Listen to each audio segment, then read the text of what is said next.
ರಾಜಕಾರಣದ ಬಗ್ಗೆ ರಾಜಕೀಯದ ಬಗ್ಗೆ ಸಾಕಷ್ಟು ಸಂಗತಿಗಳನ್ನು ಮಾತಾಡಬೇಕು. ಚುನಾವಣೆ ಹತ್ತಿರ ಬರ್ತಾ ಇದೆ. ಇಂಥ ಸಂದರ್ಭದಲ್ಲಿ ಯಾರಿಗೆ ಟಿಕೆಟ್ ಕೊಡಬೇಕು, ಎಲ್ಲ ಪಕ್ಷಗಳಲ್ಲೂ ಕೂಡ ಈಗಾಗಲೇ ಕಸರತ್ತು ಶುರುವಾಗಿದೆ.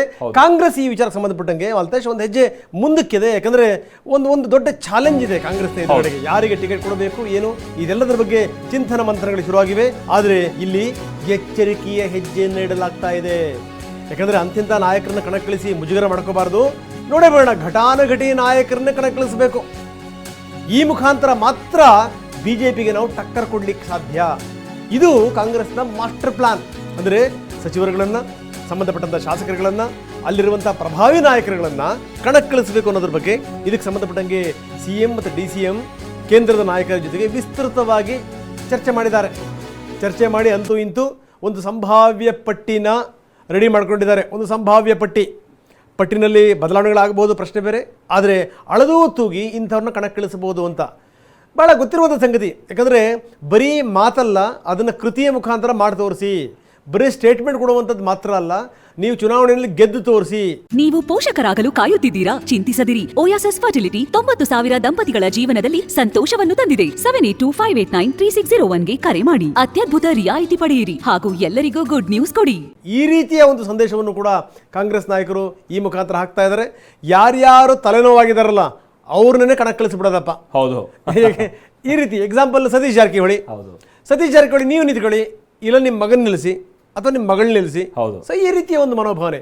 ಹೀಗಾಗಿ ಏನು ಅಂತಂದರೆ, ಈ ಅಳದು ತೂಗಿ ಸಂಬಂಧಪಟ್ಟಿರುವಂಥವ್ರನ್ನೇ ಅವರ ತಲೆಯ ಮೇಲಿನೇ ಜವಾಬ್ದಾರಿಗಳನ್ನು ಹಾಕುವಂಥ ಒಂದು ದೊಡ್ಡ ಪ್ರಯತ್ನವನ್ನು ಕಾಂಗ್ರೆಸ್ ಮಾಡ್ತಾ ಇದೆ.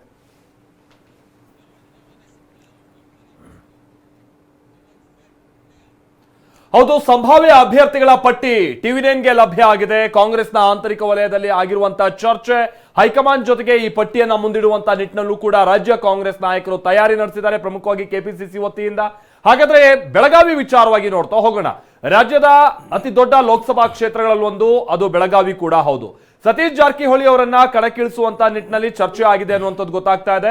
ಹಾಲಿ ಲೋಕೋಪಯೋಗಿ ಸಚಿವ ಕಳೆದ ಬಾರಿ ನಡೆದಂತ ಬೈ ಎಲೆಕ್ಷನ್ ನ ಸಂದರ್ಭದಲ್ಲಿ ಸುರೇಶ್ ಅಂಗಡಿ ಅವರು ಮೃತರಾದಂತಹ ನಂತರದಲ್ಲಿ ಅವರ ಪತ್ನಿ ವಿರುದ್ಧವಾಗಿ ಕಂಟೆಸ್ಟ್ ಮಾಡಿದಂತಹ ಸಂದರ್ಭದಲ್ಲಿ ಮಂಗಳ ಅಂಗಡಿ ಅವರ ವಿರುದ್ಧವಾಗಿ ಕೇವಲ 5,000 ಮತಗಳ ಅಂತರದಲ್ಲಿ ಸತೀಶ್ ಜಾರಕಿಹೊಳಿ ಅವರು ಸೋತಿದ್ರು.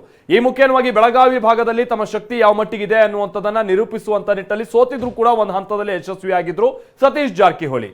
ಈ ಬಾರಿ ಸತೀಶ್ ಜಾರಕಿಹೊಳಿ ಅವರನ್ನ ಕಣಕ್ಕಿಳಿಸುವಂತ ನಿಟ್ಟಿನ ವ್ಯವಸ್ಥೆ ಕೂಡ ಆಗ್ತಾ ಇದೆ ಅನ್ನುವಂಥದ್ದು ಗೊತ್ತಾಗ್ತಾ ಇದೆ. ಸತೀಶ್ ಜಾರಕಿಹೊಳಿ ಅವರು ಪುತ್ರಿ ಪ್ರಿಯಾಂಕಾ ಅವರಿಗೆ ಟಿಕೆಟ್ ಕೊಡಿಸಬೇಕು ಅನ್ನುವಂತ ನಿಟ್ಟಿನಲ್ಲಿ ಲಾಬಿಯನ್ನ ನಡೆಸ್ತಾ ಇದ್ದಾರೆ ಅನ್ನುವಂಥದ್ದು ಗೊತ್ತಾಗ್ತಾ ಇದೆ. ಒಂದು ತಾವು ಕಂಟೆಸ್ಟ್ ಮಾಡುವಂತ ವಿಚಾರ. ಕಳೆದ ಬಾರಿ ಈ ಪ್ರಶ್ನೆ ಬಂದಂತ ಸಂದರ್ಭದಲ್ಲಿ ನೋಡೋಣ, ಹೈಕಮಾಂಡ್ ಏನಾದ್ರೂ ಆ ರೀತಿಯಾದಂತಹ ಸೂಚನೆ ಬಂದ್ರೆ ನಾವೇನ್ ಹಿಂದೆ ಮುಂದೆ ನೋಡಲ್ಲ ಅನ್ನುವಂತ ರೀತಿಯಾಗಿ ಸತೀಶ್ ಜಾರಕಿಹೊಳಿ ಹೇಳಿದ್ದರು. ಇಲ್ಲ, ಪ್ರಿಯಾಂಕಾ ಅವರನ್ನ, ಪುತ್ರಿ ಪ್ರಿಯಾಂಕಾ ಅವರನ್ನ ಕಣಕ್ಕಿಳಿಸುವಂತ ನಿಟ್ಟಿನಲ್ಲಿ ವ್ಯವಸ್ಥೆ ಆಗ್ತಾ ಇದೆ ಅನ್ನುವಂಥದ್ದು ಗೊತ್ತಾಗ್ತಾ ಇದೆ. ಪ್ರಮುಖವಾಗಿ ಜಾರಕಿಹೊಳಿ ಫ್ಯಾಮಿಲಿ ಬಹಳ ಸಂದರ್ಭದಲ್ಲಿ ನಾವು ನೋಡ್ತಾ ಇರ್ತೀವಿ, ರಾಜಕೀಯವಾಗಿ ಬೇರೆ ಬೇರೆ ಪಕ್ಷದಲ್ಲಿ ಇರಬಹುದು, ಆದ್ರೆ ಸ್ಥಾನಮಾನ ಅನ್ನುವಂಥದ್ದು ಬಂದಂತ ಸಂದರ್ಭದಲ್ಲಿ ಎಲ್ಲರೂ ಬಹಳ ಒಗ್ಗಟ್ಟಾಗೋದನ್ನ ನಾವು ನೋಡ್ತೀವಿ. ಹೀಗಾಗಿ ಪ್ರಿಯಾಂಕಾ ಅವ್ರು ಏನಾದ್ರು ಕಣಕ್ಕಿಳಿದ್ರೆ ಸತೀಶ್ ಜಾರಕಿಹೊಳಿ ಕುಟುಂಬ, ಅಂದ್ರೆ ಜಾರಕಿಹೊಳಿ ಕುಟುಂಬ ಎಲ್ಲ ಒಗ್ಗಟ್ಟಾಗಿ ಅವ್ರನ್ನ ಗೆಲ್ಸುವಂತ ನಿಟ್ಟಿನಲ್ಲಿ ಪ್ರಯತ್ನ ಮಾಡುತ್ತೆ ಅನ್ನುವಂಥದ್ದು ಒಂದು ಲೆಕ್ಕಾಚಾರ. ನೀವು ಕಳೆದ ಬಾರಿ ಚುನಾವಣೆಯ ಎಕ್ಸಾಂಪಲ್ ಕೊಟ್ರಿ ಮಾಲ್ತೇಶ್. ಅಂದ್ರೆ ತೀರಾ ನೀವು ಗೆಲುವಿನ ಹತ್ತತ್ರಕ್ಕೆ ಬಂದು ನಿಂತಿದ್ರು. ಹೌದು. ಆದ್ರೆ ಸ್ಥಿತಿಗತಿಗಳು ಈಗ ಹಾಗಿಲ್ಲ. ಹೌದು. ಯಾಕಂದ್ರೆ ಚುನಾವಣೆ ಹತ್ತಿರ ಬರ್ತಿರುವಂತ ಸಂದರ್ಭದಲ್ಲಿ ಎಲ್ಲಾ ಸಚಿವರುಗಳನ್ನು ನೀವು ನೋಡ್ತೀರಿ, ನಾನು ನಿಲ್ಲಕ್ತಾ ಇದ್ದೀನಿ ಅಂತ. ಆದ್ರೆ ಈಗ ವಿಮುಖರಾಗಿದ್ದಾರೆ ಅವರು. ನಿಂತ್ರೆ ಎಲ್ಲೋ ಒಂದ್ ಕಡೆಗೆ ಎಡವಟ್ಟಾಗುತ್ತೆ ಅಂತ ಗೊತ್ತಿದೆ. ಈಗ HC ಮಹದೇವಪ್ಪನವ್ರು ಮೊನ್ನೆ ಹೇಳಿದ್ರು, HC ಮಹದೇವಪ್ಪ ಮೈಸೂರಿಂದ, ಚಾಮರಾಜನಗರದಿಂದ ನಿಲ್ತಾರಂತೆ ಅಂದಾಗ ಇಲ್ಲ ನಾನು ಆ ವಿಚಾರದಲ್ಲಿ ಇಲ್ವೇ ಇಲ್ಲ ಅಂತ. ಸೊ ನಾಳೆ ಸತೀಶ್ ಜಾರಕಿಹೊಳಿದು ಹಂಗೇನೆ. ಯಾಕಂದ್ರೆ ಯಾರೂ ಕೂಡ ಇದ್ದಂಥ ಅಧಿಕಾರವನ್ನು ಬಿಟ್ಟು ಎಲ್ಲೋ ಒಂದ್ ಕಡೆ ನಾನು ಪ್ರಯೋಗಕ್ಕೆ ನೋಡ್ತೀನಿ, ನಾನು ಪ್ರಯೋಗ ಪಶುವಾಗ್ತೀನಿ ಅಂತ ಅನ್ಲಿಕ್ಕೆ ಸಾಧ್ಯವೇ ಇಲ್ಲ. ಮ್ಯಾಕ್ಸಿಮಮ್ ಏನಾಗ್ಬೋದು, ನೀವು ಹೇಳ್ದಂಗೆ ಸತೀಶ್ ಜಾರಕಿಹೊಳಿ ತಮ್ಮ ಮಗಳಿಗೆ ಟಿಕೆಟ್ ಕೊಡಿಸ್ಬೋದು. ಸೊ ಇದು ಸಂಗತಿ ಏನಾಗುತ್ತೆ ನೋಡೋಣ. ಇದು ಒಂದು ಬೆಳಗಾವಿ ಆಯಿತು. ಇನ್ನೊಂದು ಚಿಕ್ಕೋಡಿಯ ಕಥೆ ಏನು, ಚಿಕ್ಕೋಡಿನಲ್ಲಿ ಯಾರು ಕಣಕ್ಕಿಳಿತಾರೆ? ಚಿದಾನಂದ ಸವದಿ, ಲಕ್ಷ್ಮಣ ಸವದಿ ಪುತ್ರ ಕಣಕ್ಕಿಳಿಯುವಂಥ ಸಾಧ್ಯತೆ ಇದೆ. ಇನ್ನು ಗಣೇಶ್ ಹುಕ್ಕೇರಿ, ಚಿಕ್ಕೋಡಿಯ ಶಾಸಕರು ಕಣಕ್ಕಿಳಿತಾರೆ ಅನ್ನುವಂಥ ಮಾತಿದೆ.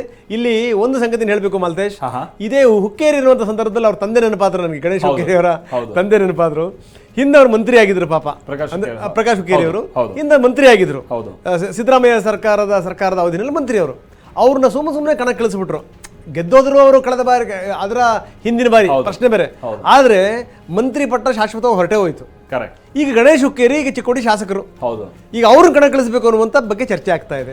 ಇನ್ನು ಚಿದಾನಂದ್ ಸೌದಿ ಪುತ್ರ ಸೌದಿನೇ ಎಲ್ಲೋ ಒಂದ್ ಕಡೆಗೆ ಬಿಜೆಪಿ ಕಡೆ ಹೋಗ್ತಾ ಇದ್ದಾರೆ ಅನ್ನುವಂತ ಮಾತುಗಳು ಕೇಳಿ ಬರ್ತಿರುವಂತ ಸಂದರ್ಭದಲ್ಲಿ ಎಲ್ಲೋ ಒಂದ್ ಕಡೆ ಇಲ್ಲ, ಸೌದಿ ನಮ್ಮಲ್ಲೇ ಉಳಿತಾರೆ, ನಮ್ಮಲ್ಲೇ ಉಳಿಸ್ಕೋತಾ ಇದೀವಿ ಅಂತ ತೋರಿಸುವಂತ ಪ್ರಯತ್ನವನ್ನು ಕೂಡ ಕಾಂಗ್ರೆಸ್ ನಾಯಕರು ನಿರಂತರವಾಗಿ ಮಾಡ್ತಾ ಇದ್ದಾರೆ. ಮೊನ್ನೆ ಈ ಡೆಲ್ಲಿನಲ್ಲಿ ನಡೆದಂತ ಪ್ರತಿಭಟನೆ ಇದೆಯಲ್ಲ, ಪ್ರತಿಭಟನೆಯಲ್ಲಿ ಮೊದಲು ಮುಖ್ಯಮಂತ್ರಿ ಪಕ್ಕದಲ್ಲೇ ಆಸೀನರಾಗಿದ್ದು ಇದೇ ಸೌದಿಯವರು. ಹೀಗಾಗಿ ಯಾರನ್ನು ಕಣಕ್ಕಿಳಿಸ್ತಾರೆ ನೋಡಿ. ಇನ್ನು ಹಾವೇರಿಯ ಕಥೆ ಏನು? ಹಾವೇರಿನಲ್ಲಿ ಈಗಿರುವಂತಹ ಹಾಲಿ ಸಂಸದರು, ಬಿಜೆಪಿಯ ಸಂಸದರು ಕಣಕ್ಕಿಳಿಯಲ್ಲ ಅಂತ ಹೇಳ್ಬಿಟ್ಟಿದ್ದಾರೆ. ಯಾರನ್ನು ಕಣಕ್ಕಿಳಿಸಬೇಕು? ಎಚ್ ಕೆ ಪಾಟೀಲ್ರನ್ನ ಕಣಕ್ಕಿಳಿಸಬೇಕು ಅನ್ನುವಂಥ ಮಾತು. ಎಚ್ ಕೆ ಪಾಟೀಲ್ರು ಕಣಕ್ಕಿಳಿತಾರಾ ಇಲ್ಲಿ? ಇದು ಸಂಗತಿ. ಸುಮ್ಮನೆ ಯಾಕೆ ಇಲ್ಲಿ ಸಲದ್ರು ಮೈ ಮೇಲೆ ಹೇಳ್ಕೊಳ್ತಾರೆ ಈ ವಯಸ್ಸಲ್ಲಿ? ನೋಡಿ, ಬಹಳಷ್ಟು ಜನ ಕಾಂಗ್ರೆಸ್ಸಿನ ನಾಯಕರು ರಾಜಕೀಯದ ಬದುಕಿನ ಮುಸ್ಸಂಜೆಯಲ್ಲಿದ್ದಾರೆ. ಬದುಕಿನ ಮುಸ್ಸಂಜೆ ಏನಲ್ಲ ನಾನು, ರಾಜಕೀಯ ಬದುಕಿನ ಮುಸ್ಸಂಜೆ. ಸೊ ಇಂಥ ಸಂದರ್ಭದಲ್ಲಿ ಇನ್ನೇನೋ ಯಾವುದೋ ಪ್ರಯತ್ನ ಮಾಡಕ್ ಹೋಗಿ ಇನ್ಯಾವುದೋ ಮುಜುಗರಾಗಿ ಮೂಲೆ ಗುಂಪಾಗ್ಬಿಟ್ರೆ ಗತಿ ಏನು? ಈ ಒಂದು ಪ್ರಶ್ನೆ ಅತ್ಯಂತ ಸಹಜವಾಗಿ ಇದೆ ಮಾಲ್ತೇಶ್. ನೋಡೋಣ ಯಾರ್ಯಾರು ಕಣಕ್ಕಿಳಿಬಹುದು ಅನ್ನೋದ್ರ ಬಗ್ಗೆ. ಒಂದ್ ಕಡೆ ಬಹಳ ಪ್ರಯತ್ನಗಳು ಅದು ಈಶ್ವರಪ್ಪನವ್ರ ಕಡೆಯಿಂದ ಪುತ್ರನ್ ಕಣಕ್ಕಿಳಿಸುವಂತ ನಿಟ್ಟಿನಲ್ಲಿ ಹಾವೇರಿ ವಿಚಾರವಾಗಿ ಚರ್ಚೆ ಆಗ್ತಾ ಇದೆ ಅಂತ ಕೇಳ್ಪಡ್ತಾ ಇದ್ವಿ. ಈಗ ಮೊನ್ನೆ ಜಗದೀಶ್ ಶೆಟ್ಟರ್ ಅವ್ರನ್ನ ಕರೆತರುವಂತಹ ನಿಟ್ಟಿನಲ್ಲೂ ಕೂಡ ಈ ತರದೊಂದು ಸೂಚನೆ ಅವ್ರಿಗೆ ಸಿಕ್ಕಿದೆ. ಈ ತರದೆಲ್ಲ ಮತ್ತೆ ಕಾಂಗ್ರೆಸ್ ನಲ್ಲೂ ಅದಕ್ಕೆ ಸಂಬಂಧಪಟ್ಟಂಗೆ ಬಹಳ ವ್ಯವಸ್ಥೆ ಆಗ್ತಾ ಇದೆ. ಇನ್ನು ಬಾಗಲಕೋಟೆಗೆ ಸಂಬಂಧಪಟ್ಟ ಹಾಗೆ ವೀಣಾ ಕಾಶ್ಯಪ್ಪನವರ ಹೆಸರು ಕೂಡ ಕೇಳಿ ಬರ್ತಾ ಇದೆ ಅನ್ನುವಂಥದ್ದು ನಾವು ನೋಡ್ತಾ ಇದೀವಿ. ಹಾಲಿ ಅವರು ರಾಜ್ಯ ಮಹಿಳಾ ಕಾಂಗ್ರೆಸ್ ಉಪಾಧ್ಯಕ್ಷೆ, ಬಹಳ ಆಕ್ಟಿವ್ ಆಗಿ ಇದ್ದಾರೆ ಕೂಡ ವಿಜಯಾನಂದ ಕಾಶ್ಯಪ್ಪನವರ ಪತ್ನಿ. ಇನ್ನು ಸಂಯುಕ್ತ ಶಿವಾನಂದ ಪಾಟೀಲ್ ಅವರು, ಸಚಿವ ಶಿವಾನಂದ ಪಾಟೀಲ್ ಅವರ ಪುತ್ರಿ, ಅವರ ಹೆಸರು ಕೂಡ ಕೇಳಿ ಬರ್ತಾ ಇದೆ. ಇಂಟ್ರೆಸ್ಟಿಂಗ್ಲಿ ಡಿಸಿಸಿ ಬ್ಯಾಂಕ್ ಅಧ್ಯಕ್ಷ ಕೂಡ ಆಗಿರುವಂತಹ ಅಜಯ್ ಕುಮಾರ್ ಸರ್ನಾಯಕ್ ಅವರ ಹೆಸರುಗಳು ಕೂಡ ಕೇಳಿ ಬರ್ತಾ ಇದೆ. ಹಿಂದೆ ಸಚಿವರಾಗಿದ್ದಂಥವರು, ಜನತಾ ಪರಿವಾರದಿಂದ ಬಂದಂಥವರು, ಆ ಸಂದರ್ಭದಲ್ಲಿ ಕ್ರೀಡಾ ಸಚಿವರಾಗಿ ಕಾರ್ಯನಿರ್ವಹಿಸಿದಂಥವರು. ಹೀಗಾಗಿ ಅಜಯ್ ಕುಮಾರ್ ಸರ್ ನಾಯಕ್ ಅವರು ಹಿಂದೆ ಬಾಗಲಕೋಟೆಯ ಕೆಲ ಕ್ಷೇತ್ರಗಳಿಗೆ ಸಂಬಂಧಪಟ್ಟ ಹಾಗೆ ಟಿಕೆಟ್ ಕೇಳಿದ್ರು ಅನ್ನುವಂಥದ್ದು ಕೂಡ, ಬೀಳಗಿಯಿಂದ ಎಲ್ಲ ಟಿಕೆಟ್ ಕೇಳಿದ್ರು ಅನ್ನುವಂಥದ್ದು ಕೂಡ ಸುದ್ದಿಯಾಗಿತ್ತು. ಬಟ್ ವಿಧಾನಸಭೆಗೆ ಕಂಟೆಸ್ಟ್ ಮಾಡುವಂತ ನಿಟ್ಟಿನಲ್ಲಿ ಅವರಿಗೆ ಟಿಕೆಟ್ ಸಿಕ್ಕಿರಲಿಲ್ಲ. ಆದ್ರೆ ಈ ಬಾರಿ ಅವರನ್ನ ಬಾಗಲಕೋಟೆ ಲೋಕಸಭಾ ಕ್ಷೇತ್ರಕ್ಕೆ ಕಣಕ್ಕಿಳಿಸುವಂತ ನಿಟ್ಟಿನಲ್ಲಿ ಒಂದು ವ್ಯವಸ್ಥೆ ಆದ್ರೂ ಕೂಡ ಆಶ್ಚರ್ಯ ಇಲ್ಲ ಅಂತ ಹೇಳಲಾಗ್ತಾ ಇದೆ. ಅದರ ಜೊತೆಗೆ ವೀಣಾ ಕಾಶ್ಯಪ್ಪನವರ್ ಹಾಗೆ ಸಂಯುಕ್ತ ಶಿವಾನಂದ ಪಾಟೀಲ್ ಅವರ ಹೆಸರು ಕೂಡ ಬಹಳ ಚಾಲ್ತಿಯಲ್ಲಿ. ಅಜಯ್ ಕುಮಾರ್ ಸರ್ನಾಯಕ್ 25-26 ವರ್ಷದಿಂದ ಮಂತ್ರಿ ಆದಂತವರು. ಹೌದು. ಅಲ್ಲಿಂದ ಇಲ್ಲಿ ತನಕ ಅವ್ರೇನು ಡಿಸಿಸಿ ಬ್ಯಾಂಕ್ ಅಧ್ಯಕ್ಷರು ಓಕೆ, ಆದ್ರೆ ಎಲ್ಲೊಂದು ಕಡೆ ಸಕ್ರಿಯವಾಗಿ ರಾಜಕಾರಣದಲ್ಲಿದ್ದಾರೆ ಅನ್ನೋ ರೀತಿಯಲ್ಲಿ ಇಲ್ಲ. ಸೊ ಇವರು ಕಣಕ್ಕಿಳಿಸಬೇಕು ಅನ್ನೋದ್ರ ಬಗ್ಗೆ ಚರ್ಚೆ ಆಗ್ತಾ ಇದೆ. ವೀಣಾ ಕಾಶ್ಯಪ್ಪನವರ ಹೆಸರು ಬರ್ತಾ ಇದೆ. ಇನ್ನು ಶಿವಾನಂದ ಪಾಟೀಲ್ರ ಪುತ್ರಿಯ ಹೆಸರು ಕೂಡ ಕೇಳಿ ಬರ್ತಾ ಇದೆ. ವೆರಿ ಇಂಪಾರ್ಟೆಂಟ್ಲಿ ಕಲಬುರಗಿನಲ್ಲಿ ಒಂದು ಪಕ್ಕ ಆಗಿರುವಂತಹ ಸಂಗತಿ ಏನು ಅಂತಂದ್ರೆ ಮಾಲ್ತೇಶ್, ಈ ಬಾರಿ ಮಲ್ಲಿಕಾರ್ಜುನ ಖರ್ಗೆ ಅವರು ಕಣಕ್ಕಿಳಿಯಲ್ಲ. ಯಾಕಂದ್ರೆ ಎಲ್ಲೋ ಕಡೆ ಅವ್ರ ಮನಸ್ಸಲ್ಲಿ ಇತ್ತು ಮಲ್ಲಿಕಾರ್ಜುನ ಖರ್ಗೆ ಅವರಿಗೆ ಕಣಕ್ಕಿಳಿಬೇಕು ಅಂತ. ಯಾಕಂದ್ರೆ ಹಿಂದೆ ಮುಜುಗರ ಆಗಿತ್ತಲ್ಲ, ಅದನ್ನ ಸರಿ ಮಾಡ್ಕೋಬೇಕು ಅಂತ. ಕಾಂಗ್ರೆಸ್ಸಿನ ನಾಯಕರನ್ನ, ಅದರಲ್ಲೂ ಇಲ್ಲಿ ರಾಜ್ಯದ ಒಳಗಡೆ ನಡೀತಿರುವಂತಹ ವಿದ್ಯಮಾನಗಳಿದಾವಲ್ಲ, ಈ ವಿಚಾರಕ್ಕೆ ಸಂಬಂಧಪಟ್ಟಂಗೆ ಕಾಂಗ್ರೆಸ್ನ ನಾಯಕರನ್ನ ನಂಬಲಿಕ್ಕೆ ಮಲ್ಲಿಕಾರ್ಜುನ ಖರ್ಗೆ ಅವರು ತಯಾರಿಲ್ಲ. ಎಲ್ಲೋ ಒಂದ್ ಕಡೆಗೆ ಮತ್ತೇನಾದ್ರೂ ಮುಜುಗರ ಆಗ್ಬಿಟ್ರೆ, ಮೊದಲೇ ನೀವು ಪ್ರಧಾನಮಂತ್ರಿ ಅಭ್ಯರ್ಥಿ ಅಂತ ಬಿಂಬಿಸಂತ ಸಂದರ್ಭದಲ್ಲೇ ಏನೇನು ಘಟನಾವಳಿಗಳು ನಡೆದು ಗೊತ್ತಿದೆ. ಇನ್ನೇನಾದ್ರೂ ಮತ್ತೊಂದು ಸರಿ ಸೋತು ಬಿಟ್ರೆ ಮುಗಿತು ಕತೆ, ಯಾಕೆ ಬೇಕು? ಹಿಂಗಾಗಿ ಅದರ ಸಹವಾಸವೇ ಬೇಡ ಅಂತ ಅವರ ಅಳಿಯರನ್ನ ಕಣಕ್ಕಿಳಿಸಬೇಕು ಅನ್ನುವಂಥ ಮಾತುಗಳು ಕೇಳಿ ಬರ್ತಾ ಇದೆ. ರಾಧಾಕೃಷ್ಣ ಅವ್ರನ್ನ ಕಣಕ್ಕಿಳಿಸ್ತಾರೆ ಅನ್ನುವಂಥ ಮಾತು. ಇನ್ನು ಬಳ್ಳಾರಿ ವಿಚಾರಕ್ಕೆ ಸಂಬಂಧಪಟ್ಟಂಗೆ ಬಳ್ಳಾರಿನಲ್ಲಿ ತುಂಬ ದೊಡ್ಡ ಪ್ರಯತ್ನ ಮಾಡ್ತಾ ಇದ್ದಾರೆ ಶ್ರೀರಾಮುಲು ಬಿಜೆಪಿಯಿಂದ ನಿಲ್ಲಕ್ಕೆ. ಇನ್ನು ಕಾಂಗ್ರೆಸ್ ಯಾರನ್ನು ನಿಲ್ಲಿಸುತ್ತೆ, ಇನ್ನು ಯಾರ ಹೆಸರುಗಳು ಕೂಡ ಅಷ್ಟು ಬರ್ತಾ ಇಲ್ಲ. ಆದರೆ ತುಕಾರಾಮ್ ಅವರ ಪುತ್ರನ ಕಣಕ್ಕಿಳಿಸಬೇಕು ಅನ್ನುವಂಥ ಮಾತುಗಳು ಕೇಳಿ ಬರ್ತಾ ಇದೆ. ಸೌಪರ್ಣಿಕಾ ಅವ್ರನ್ನ ಕಣಕ್ಕಿಳಿಸಬೇಕು ಅಂತ ಗೊತ್ತಿಲ್ಲ. ಇದು ಎಷ್ಟರ ಮಟ್ಟಿಗೆ ಇದು ಅದರ ಪರಿಣಾಮ ಬೀರುತ್ತೆ, ಎಷ್ಟರ ಮಟ್ಟಿಗೆ ಏನು ಮಾಡ್ತಾರೆ, ಎಷ್ಟರ ಮಟ್ಟಿಗೆ ಪ್ರಭಾವ ಬೀರ್ತಾರೆ ಅನ್ನುವಂಥದ್ದು ಗೊತ್ತಿಲ್ಲ. ಇದು ಬಳ್ಳಾರಿಯ ಸಂಗತಿ. ಮುಂದಿನ ವಿಚಾರ ಏನು? ಆರ್ ವಿ ದೇಶಪಾಂಡೆ ಎಲ್ಲಿಂದ ಕಣಕ್ಕಿಳಿತಾರೆ? ಉತ್ತರ ಕನ್ನಡ ಲೋಕಸಭಾ ಕ್ಷೇತ್ರ. ಇವರು ಕೂಡ ರಾಜಕೀಯ ಬದುಕಿನ ಮುಸ್ಸಂಜೆಯಲ್ಲಿರುವಂತ. ಒಂದ್ ಕಡೆ ಬಹುಶಃ ಒಂದ್ ಹಂತದಲ್ಲಿ ಹೆಬ್ಬಾರ್ ಅವ್ರನ್ನ ಕರ್ತೊಂದು ಉತ್ತರ ಕನ್ನಡದಿಂದ ನಿಲ್ಲಿಸಬೇಕು ಅನ್ನುವಂತ ನಿಟ್ಟಿನ ಕಾಂಗ್ರೆಸ್ ಪ್ರಯತ್ನ ಇತ್ತು ಅನ್ನೋದನ್ನ ಕೇಳ್ಪಡ್ತಾ. ಬಟ್ ಈಗೇನ್ ಹೆಬ್ಬಾರ್ ಅವರು ಬಹಳ ಮೇನ್ ಸ್ಟ್ರೀಮ್ ಅಲ್ಲಿ ಕಾಂಗ್ರೆಸ್ ಜೊತೆ ಕಾಣಿಸ್ಕೊಳ್ಳುವಂಥದ್ದು ಮತ್ತೊಂದಿಲ್ಲ. ಹೀಗಾಗಿ ಎಗೈನ್ ಹಳೆ ಹುಲಿ ಆರ್ ವಿ ದೇಶಪಾಂಡೆ ಅವರಿಗೆ ಇಲ್ಲಿ ಮಣೆ ಹಾಕ್ಬೋದಂತ ಚಾನ್ಸಸ್ ಇದೆ ಅಂತಾನೂ ಕೂಡ ಹೇಳಲಾಗ್ತಾ ಇದೆ. ಮತ್ತೊಂದ್ ಕಡೆ ಅನಂತಕುಮಾರ್ ಹೆಗಡೆ ಅವರಿಗೆ ಸಂಬಂಧಪಟ್ಟ ಹಾಗೆ ಅವ್ರಿಗೆ ಟಿಕೆಟ್ ಸಿಗುತ್ತೋ ಇಲ್ವೋ, ಬಹಳ ತೀರಾ ಇತ್ತೀಚೆಗೆ ಮೊನ್ನೆಯಿಂದ ಅವರು ಮತ್ತೆ ಸಕ್ರಿಯರಾಗಿರುವಂತದ್ದು. 4 ವರ್ಷ ಎಲ್ಲಿದ್ರಿ ಅನ್ನುವಂಥದ್ದೆಲ್ಲ ಪ್ರಶ್ನೆ, ಬಹಳ ಕ್ಯಾಂಪೇನ್ ಕೂಡ ಆಗ್ತಾ ಇದೆ. ಬಿಜೆಪಿಯಲ್ಲೇ ಅವರಿಗೆ ಟಿಕೆಟ್ ಕೊಡಬಾರ್ದು ಅನ್ನುವಂಥ ನಿಟ್ಟಿನಲ್ಲಿ ಬಹಳ ಪ್ರಯತ್ನ ಇದೆ ಅನ್ನೋದನ್ನು ಕೇಳ್ಪಡ್ತಾ ಇದ್ವಿ. ಹೀಗಾಗಿ ಈ ಒಂದು ಗ್ಯಾಪ್ ಅನ್ನ ಬಳಸ್ಕೊಳ್ಳುವಂತ ನಿಟ್ಟಿನಲ್ಲಿ ಅಥವಾ ಒಂದು ವ್ಯಾಕ್ಯೂಮ್ ಅನ್ನ ಬಳಸ್ಕೊಳ್ಳುವಂತ ನಿಟ್ಟಿನಲ್ಲಿ ಕಾಂಗ್ರೆಸ್ ಇಲ್ಲಿ ಪ್ರಯತ್ನದಲ್ಲಿದೆ. ಹಾಗಾಗಿ ಆರ್ ವಿ ದೇಶಪಾಂಡೆ ಅವರು ಕಣಕ್ಕಿಳಿಸಿದ್ರು ಆಶ್ಚರ್ಯ ಇಲ್ಲ. ನಿಜವಾಗ್ಲೂ ಏನಂದ್ರೆ ಆರ್ ವಿ ದೇಶಪಾಂಡೆ ಕೂಡ ಎಲ್ಲೋ ಒಂದ್ ಕಡೆಗೆ ಏನಂದ್ರೆ ಅಷ್ಟು ಸುಲಭವಾಗಿ ಕಣಕ್ಕಿಳಿತಾರೆ ಅಂತ ಅನ್ಸಲ್ಲ. ಹೌದು. ಯಾಕಂದ್ರೆ ಅವ್ರಿಗೂ ಬೇಸರ ಆಗೋಗ್ಬಿಟ್ಟಿದೆ ಈ ಕಾಂಗ್ರೆಸ್ನ ವಿದ್ಯಮಾನಗಳು. ಅವರು ಮಂತ್ರಿ ಆಗಬೇಕು ಅನ್ನುವಂತ ಮುಂಚೂಣಿಲಿದ್ರು, ಅವ್ರನ್ನ ಮಂತ್ರಿ ಮಾಡಲಿಲ್ಲ. ಹಿಂಗಾಗಿ ಅವರು ಸಹಜವಾಗಿ ಬೇಸರದಲ್ಲಿದ್ದಾರೆ. ಅವ್ರು ಯಾಕೆ ಸುಮ್ಮನೆ ಮತ್ತೆ ಏನಾದ್ರು ಮುಖಭಂಗ ಮಾಡ್ಕೋತಾರೆ? ಈಗ ಮತ್ತೆ ಅನಂತಕುಮಾರ್ ಹೆಗಡೆ ಬಂದು ಅಬ್ಬರಿಸ್ತಾ ಇದ್ದಾರೆ. ಅಬ್ಬರಿಸಿ ಬೊಬ್ಬಿರಿತಿರುವಂತ ಸಂದರ್ಭದಲ್ಲಿ ಇವ್ರು ಯಾಕೆ ಹೋಗ್ತಾರೆ? ಇನ್ನು ಈ ಮಂಗಳೂರು ಲೋಕಸಭಾ ಕ್ಷೇತ್ರ, UT ಖಾದರ್ ಅವರನ್ನೇ ಕಣಕ್ಕಿಳಿಸಬೇಕು ಅಂತ ಕಾಂಗ್ರೆಸ್ ಏನಾದರೂ ಚಿಂತನೆ ಮಾಡ್ತಾ ಇದೆಯಾ? ವಿಧಾನಸಭೆಯ ಸ್ಪೀಕರ್, ಒಳ್ಳೆ ನಾಯಕ, ಅದರಲ್ಲಿ ಎರಡು ಮಾತಿಲ್ಲ ಅದರಲ್ಲಿ. ಜೊತೆಗೆ ಏನಂದರೆ ಎಲ್ಲರೂ ಒಪ್ಪುವಂಥ ನಾಯಕ, ಅದು ವೆರಿ ಇಂಪಾರ್ಟೆಂಟ್ ಸಂಗತಿ. ಜೊತೆಗೆ ಸ್ಪೀಕರ್ ಆಗಿ ಇವರಿಗೆ ಸರಿಯಾಗಿ ಕನ್ನಡ ಮಾತಾಡೋಕ್ಕೆ ಬರಲ್ಲ, ತುಂಬ ಸಂಭಾವ್ಯ ವ್ಯಕ್ತಿ, ಇವರು ಇನ್ನೇನು ಎಷ್ಟರ ಮಟ್ಟಿಗೆ ಇವ್ರು ನಿಭಾಯಿಸ್ತಾರಪ್ಪ ಅನ್ನುವಂಥ ಪ್ರಶ್ನೆ ಇತ್ತು. ಆದರೆ UT ಖಾದರ್ ತುಂಬ ಅದ್ಭುತವಾಗಿ ಸ್ಪೀಕರ್ ಸ್ಥಾನದಲ್ಲಿ ಕೂತ್ಕೊಂಡು ನಿಭಾಯಿಸ್ತಾ ಇದ್ದಾರೆ. ಒಂದಷ್ಟು ಸುಧಾರಣೆಗಳನ್ನು ತರುವಂಥ ಪ್ರಯತ್ನವನ್ನು ಮಾಡ್ತಾ ಇದ್ದಾರೆ. ಹೇಳಿ ಕೇಳಿ ಮಂಗಳೂರು BJPಯ ಭದ್ರಕೋಟೆ, ಅದೊಂದು ಪ್ರಯೋಗಶಾಲೆ. ಇಲ್ಲಿ ಸುಮ್ಮನೆ ನಿಂತ್ಕೊಂಡು ಏನಾದ್ರೂ ಈ ಸೋತು ಬಿಟ್ಟರೆ ಗತಿ ಏನು ಅನ್ನುವಂಥ ಪ್ರಶ್ನೆ ಇದ್ದೇ ಇದೆ. ಹೀಗಾಗಿ UT ಖಾದರ್ ಅಷ್ಟು ಸುಲಭವಾಗಿ ಒಪ್ಕೋತಾರ? ಇದನ್ನೂ ಕೂಡ ಸಂಭಾವ್ಯ ಅಭ್ಯರ್ಥಿಗಳ ಪಟ್ಟಿ ಮಾತ್ರ. ಇನ್ನು ಮೈಸೂರಿನ ಸ್ಥಿತಿಗತಿಗಳು ಏನೇನು? ಮೈಸೂರಿನಲ್ಲಿ ಯಾರು ಕಣಕ್ಕಿಳಿತಾರೆ? ಮೈಸೂರಿನಲ್ಲಿ M. ಲಕ್ಷ್ಮಣ್ ಅವ್ರ ಹೆಸರು ಕೇಳಿ ಬರ್ತಾ ಇದೆ, KPCC ವಕ್ತಾರರು. ಸುಶ್ರುತ್ ಗೌಡ ಒಬ್ಬರು ವೈದ್ಯರು, ಅವ್ರ ಹೆಸರು ಕೇಳಿ ಬರ್ತಾ ಇದೆ. ಇನ್ನು BN ವಿಜಯಕುಮಾರ್, ಸ್ಥಳೀಯ ಕಾಂಗ್ರೆಸ್ ನಾಯಕರು, ಅವ್ರ ಹೆಸರು ಕೇಳಿ ಬರ್ತಾ ಇದೆ. ಮೈಸೂರು ಲೋಕಸಭಾ ಕ್ಷೇತ್ರಕ್ಕೆ ಈ ಮೂರರಲ್ಲಿ ಯಾರು ಅಂತ ಮತ್ತೆ ಅಗೇನ್ ನಾವು ಹೇಳೋದಾದ್ರೆ ಏನು ಅಂತಾರೆ, ಇದೆಲ್ಲ ಸಂಭಾವ್ಯ ಅಭ್ಯರ್ಥಿಗಳ ಪಟ್ಟಿ. ಮುಖ್ಯಮಂತ್ರಿಗಳ ಪುತ್ರನನ್ನೇ ಕಣಕ್ಕಿಳಿಸುವಂತ ನಿಟ್ಟಿನಲ್ಲೂ ಬಹಳ ವ್ಯವಸ್ಥೆ ಆಗ್ತಾ ಇದೆ ಕೇಳ್ಪಡ್ತಾ ಇದ್ವಿ. ಮುಖ್ಯಮಂತ್ರಿಗಳು ಕೂಡ ಇದಕ್ಕೆ ಸಂಬಂಧಪಟ್ಟಾಗೆ ಕೆಲ ಶಾಸಕರುಗಳ ಬಳಿ, ಮೈಸೂರು ಲೋಕಸಭಾ ಕ್ಷೇತ್ರದ ವ್ಯಾಪ್ತಿಯ ಶಾಸಕರುಗಳ ಬಳಿ ಅಭಿಪ್ರಾಯ ಸಂಗ್ರಹ ಮಾಡಿದ್ದಾರೆ ಅನ್ನುವಂಥದ್ದನ್ನು ಕೂಡ ಕೇಳ್ಪಡ್ತಾ ಇದ್ವಿ.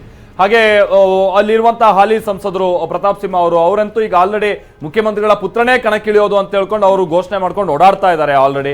ಹೀಗಾಗಿ ಅಲ್ಲಿ ಮೈಸೂರಿಗೆ ಸಂಬಂಧಪಟ್ಟ ಹಾಗೆ ಟಿಕೆಟ್ ಯಾರಿಗೆ ಅನ್ನುವಂಥದ್ದು ಬಹಳ ಜಿದ್ದಾಜಿದ್ದಿ ಇದೆ. So M. ಲಕ್ಷ್ಮಣ್ ಕೂಡ ಪ್ರಬಲ ಆಕಾಂಕ್ಷಿ ಅನ್ನುವಂಥದ್ದು ಸ್ಪಷ್ಟ ಇದೆ. ಇನ್ನು ಬೆಂಗಳೂರು ನಾರ್ತ್ನ ಸ್ಥಿತಿ ಏನು? ಇದು ಬಹಳ ಗಮನಿಸಬೇಕಾದಂಥ ಸಂಗತಿ. ಅಗೇನ್ ನೋಡಿ, ಇಲ್ಲಿ ಕಂದಾಯ ಸಚಿವ ಕೃಷ್ಣ ಬೈರೇಗೌಡರನ್ನು ಕಣಕ್ಕಿಳಿಸಬೇಕು ಅಂತ ಕಾಂಗ್ರೆಸ್ ನಾಯಕರು ಏನಾದರೂ ಚಿಂತನೆ ಮಾಡ್ತಾ ಇದ್ದಾರಾ? ಕೃಷ್ಣ ಬೈರೇಗೌಡ ನೋ ಡೌಟ್ ನಿರಂತರವಾಗಿ ಆ ಭಾಗದಿಂದ ಗೆದ್ದು ಬರ್ತಾ ಇದ್ದಾರೆ, ಎಲ್ಲ ಸರಿ. ಆದರೆ ಬೆಂಗಳೂರು ಉತ್ತರದಲ್ಲಿ ಅವರು ತೊಡೆ ತಟ್ಟಲಿಕ್ಕೆ ಸಿದ್ಧವಾಗಿದ್ದಾರಾ? ಅವರ ಮನಸ್ಥಿತಿ ಹೇಗಿದೆ? ಅದು ಕೂಡ ಇಂಪಾರ್ಟೆಂಟ್ ಸಂಗತಿ. ಎಲ್ಲ ಒಂದು ಕಡೆಗೆ ಈ ಬೇರೆ ಬೇರೆ ಚರ್ಚೆಗಳು ಶುರುವಾಗಿದೆ. ಅಂದರೆ ಬೇರೆ ಬೇರೆ ಕರ್ಕೊಂಬಂದು ಕಣಕ್ಕಿಳಿಸ್ತಾರೆ ಅಂತ. ಬಹಳ ಆಶ್ಚರ್ಯಕರ ಸಂಗತಿ ಏನಪ್ಪಾ ಅಂತಂದ್ರೆ, ಡಾಕ್ಟರ್ ಮಂಜುನಾಥ್ ಅವ್ರ ಹೆಸರು ಕೇಳಿ ಬರ್ತಾ ಇದೆ. BJPಯಿಂದ ಅವ್ರು ಕಣಕ್ಕಿಳಿಯಬಹುದು ಬೆಂಗಳೂರು ಉತ್ತರದಿಂದ ಅನ್ನುವಂಥ ಮಾತು. ಒಂದು ಬೆಂಗಳೂರು ಗ್ರಾಮಾಂತರ ಅಥವಾ ಬೆಂಗಳೂರು ಉತ್ತರದಿಂದ ಅಂತ. ಸದಾನಂದ ಗೌಡರಿಗೆ ಬಹಳ ಉತ್ಸಾಹದಿಂದ ಓಡಾಡ್ತಾ ಇದ್ರು.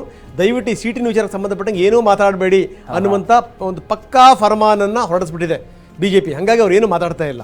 ಹೀಗಾಗಿ ಬೆಂಗಳೂರು ಉತ್ತರಕ್ಕೆ ಯಾರನ್ನ ಕರ್ಕೊಂಬಂದು ನಿಲ್ಲಿಸ್ತಾರೆ ಅನ್ನುವಂಥದ್ದು ವೆರಿ ಇಂಪಾರ್ಟೆಂಟ್ ಸಂಗತಿ. ಅದು ಬಹಳ ಒಕ್ಕಲಿಗರೇ ಹೆಚ್ಚಾಗಿ ಪ್ರಾಬಲ್ಯ ಇರುವಂತಹ ಕಾರಣಕ್ಕಾಗಿ ಒಕ್ಕಲಿಗ ಕ್ಯಾಂಡಿಡೇಟ್ ಅನ್ನೇ ಆಯ್ಕೆ ಮಾಡಬೇಕು ಅನ್ನೋದ್ರಲ್ಲಿ ಎರಡೂ ಪಕ್ಷದಲ್ಲೂ ಕೂಡ ಬಹಳ ಇದೆ ಆತರ ಇದೆ. ಆದ್ರೆ ಏನು ಅಂತಂದ್ರೆ, ಬೆಂಗಳೂರು ನಾರ್ತ್ ಇದೆಯಲ್ಲ, ಈ ತುಂಬಾ ಬೆಳವಣಿಗೆ ಇರುವಂತಹ ಒಂದು ಪ್ರದೇಶ. ಜೊತೆಗೆ ಒಂದಷ್ಟು ಓದ್ದವರು ಬರೆದವರು ತಿಳಿದಿರುವಂತವರು, ಈ ಬೇರೆ ಬೇರೆ ರಾಜ್ಯದಿಂದ ಬಂದಿರುವಂತವ್ರು ಅವರೆಲ್ಲರೂ ಕೂಡ ಇರುವಂತದ್ದು.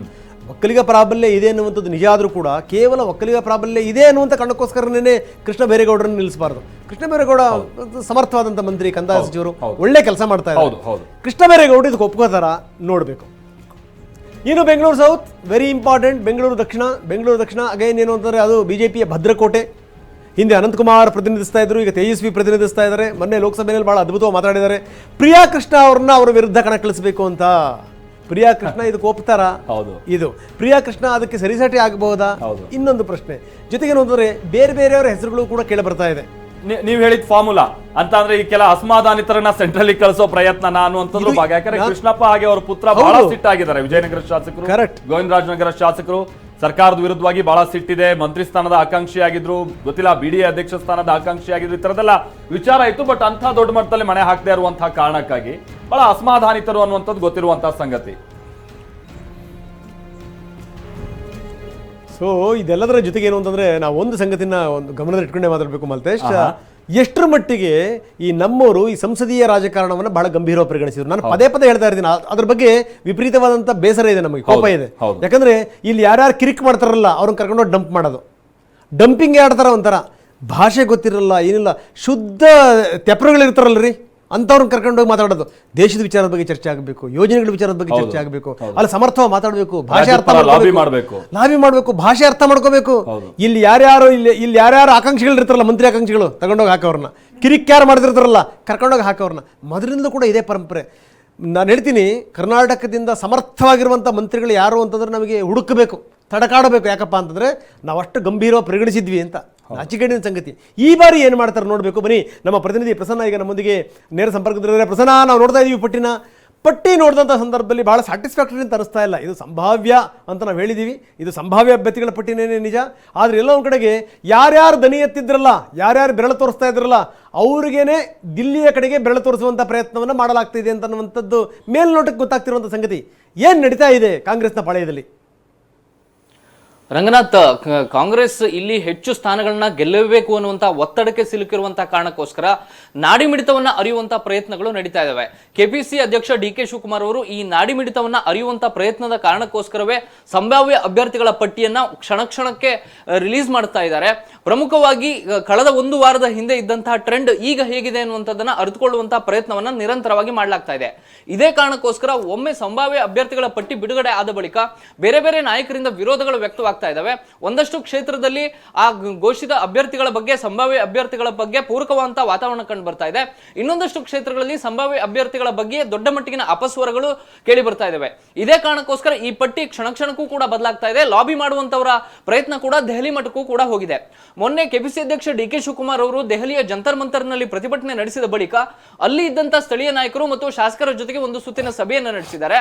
ಹಿಂದೆ ಆಗಿದ್ದಂತಹ ಶಾರ್ಟ್ ಲಿಸ್ಟ್ ನ ಪಟ್ಟಿಯನ್ನ ಇಟ್ಟುಕೊಂಡು ಯಾವ ರೀತಿ ಗೆಲ್ಲುವಂತಹ ಸಾಧ್ಯತೆಗಳ ಬಗ್ಗೆ ಚರ್ಚೆ ನಡೆಸಿದಂತಹ ಸಂದರ್ಭದಲ್ಲಿ ಅವರಿಗೂ ಕೂಡ ಅಷ್ಟರ ಮಟ್ಟಿಗೆ ಸಮಾಧಾನ ಆಗಿಲ್ಲ.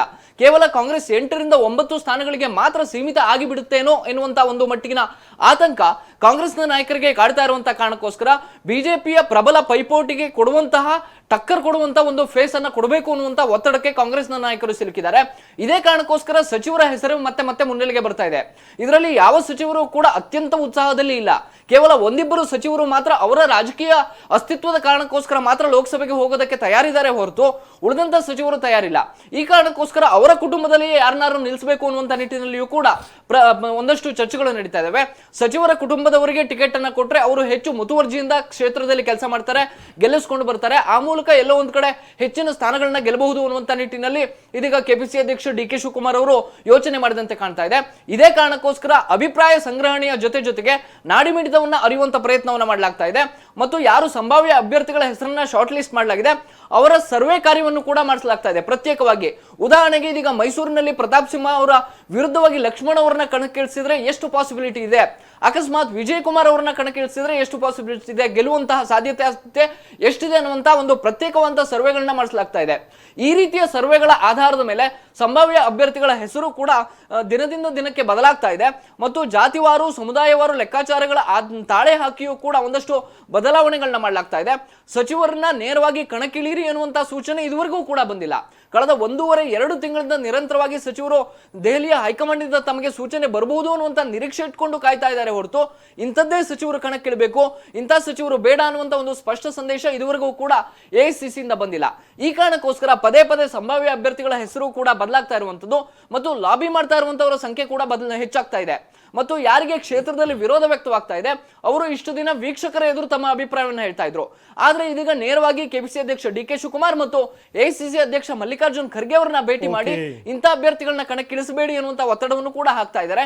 ಈ ಕಾರಣಕ್ಕೋಸ್ಕರ ಕಾಂಗ್ರೆಸ್ ಪಾಳೆಯ ಸಾಕಷ್ಟು ಕುತೂಹಲದ ಕೇಂದ್ರ ಬಿಂದು ಆಗ್ತಾ ಇದೆ. ರಂಗನಾಥ್, ಧನ್ಯವಾದ ತಮ್ಮೆಲ್ಲ ಮಾಹಿತಿಗೆ.